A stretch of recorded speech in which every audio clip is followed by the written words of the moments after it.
Welcome back to Aarica's Kitchen.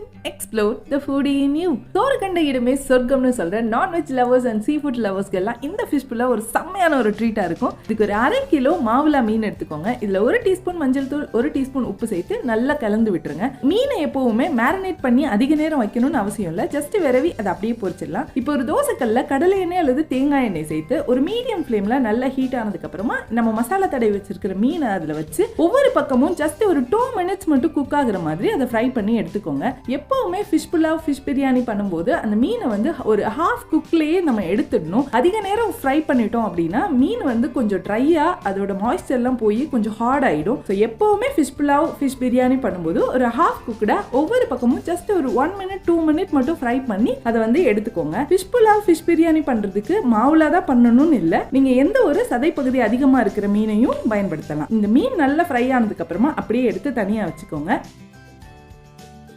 ஒரு அகண்ட பாத்திரத்தில் நம்ம மிச்சம் இருக்கிற இந்த ஆயிலை அப்படியே சேர்த்துட்டு இதில் ஒரு 2 டேபிள் ஸ்பூன் அளவுக்கு நெய் சேர்த்துக்கோங்க. இதில் 1 டீஸ்பூன் அளவுக்கு பெருஞ்சீரகம், ஒரு 3 பெரிய வெங்காயம் நல்ல நீளமாக கட் பண்ணி இதையும் சேர்த்து நல்ல ஒரு பொன்னிறம் ஆகிற வரைக்கும் இதை வந்து வதக்கி விட்டுக்கலாம். இதில் வந்து ஒரு 6 பச்சை மிளகாயை சேர்த்துக்கோங்க. நம்ம காரத்துக்கு எந்த ஒரு ஸ்பைசஸும் ஆட் பண்ணல. ஸோ இந்த பச்சை மிளகாயோட காரம் மட்டும்தான். ஸோ அதனால உங்களுக்கு தகுந்தாப்புல நீங்கள் கூட்டிக்கலாம் குறைச்சிக்கலாம். 2 டேபிள் ஸ்பூன் அளவுக்கு இஞ்சி பூண்டு பேஸ்ட்டு சேர்த்து நல்லா அதோட பச்சை வாசனை போகிற அளவுக்கு நல்லா வதக்கி விட்டுக்கோங்க. இதில் ஒரு 3 பெரிய தக்காளியை வந்து பொடி பொடியாக கட் பண்ணி அதையும் சேர்த்துக்கலாம். இதில் 1 டேபிள் ஸ்பூன் அளவுக்கு உப்பு சேர்த்துக்கோங்க. கல் உப்பு சேர்த்து பண்ணிங்கன்னா டேஸ்ட் இன்னும் கொஞ்சம் என்ஹான்ஸ் பண்ணி கொடுக்கும்.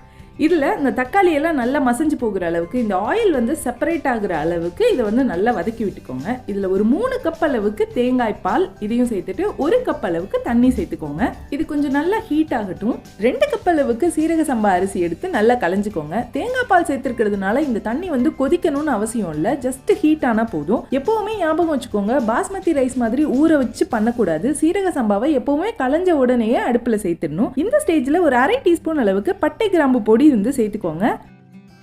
இதை ஒரு மூடி போட்டு ஹை ஃப்ளேம்ல நல்லா கொதிக்க விட்டுருங்க. அதோட ஆவி வந்து வெளியே வரும்போது இந்த தட்டை வந்து ஓபன் பண்ணி இதில் ஒரு எலுமிச்சம்பழம், ஒரு கையளவு புதினா சேர்த்துக்கோங்க. புதினா சேர்க்கும் போது அந்த ஃப்ளேவரே வந்து வேற லெவலில் இருக்கும். சமைக்கும் போதே நல்லா பசி தூண்டுன்னு சொல்லுவாங்களா, அந்த அளவுக்கு இருக்கும்.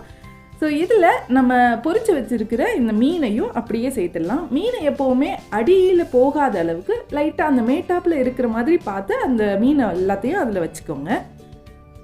ஃபிஷ் புலாவ் ஃபிஷ் பிரியாணி பண்ணும்போது எப்போவுமே இந்த தண்ணி நல்லா கொதிச்சதுக்கு அதுக்கப்புறமா தான் இந்த மீனை சேர்த்து பண்ணணும். முதல்லையே சேர்த்துட்டிங்கன்னா கொஞ்சம் ஹார்டான மாதிரி ஆகிடும். இதை லைட்டாக ஜென்டலாக மிக்ஸ் பண்ணி விட்டுட்டு ஒரு மூடி போட்டு ஒரு தோசைக்கல் மேலே தூக்கி வச்சுடுங்க.